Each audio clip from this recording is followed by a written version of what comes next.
उल्हासनगर शहरातील वाहतूक कोंडीची समस्या सोडवण्यासाठी महापालिका आयुक्त विकास ढाकणे यांनी पालिका अधिकारी, पोलीस व वाहतूक अधिकाऱ्यांची संयुक्त बैठक घेतली। या बैठकीत एक समिती गठीत करण्याचा निर्णय घेऊन वाहतूक कोंडीची समस्या निकाली काढण्याचं ठरवण्यात आलंय।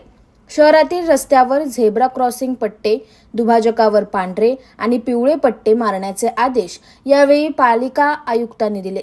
उल्हासनगरातील बहुतेक रस्ते अरुंद असून सुरू असलेल्या विकास कामांमुळे वाहतूक कोंडी निर्माण होत आहे।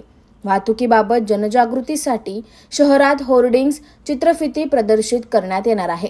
शहरात अवजड वाहनांच्या वाहतुकीसाठी वेळ निश्चित करण्यात येणार असून 1 जानेवारीनंतर संयुक्त मोहीम हाती घेऊन नियमांचे उल्लंघन करणाऱ्यांवर दंडात्मक कारवाई करण्याचा निर्णय या बैठकीत घेण्यात आलाय। त्यामुळे नव्या वर्षात तरी उल्हासनगरच्या वाहतुकीला शिस्त लागते का हे पाहावं लागणार आहे। Bureau report, AB fast news, Ulhasnagar.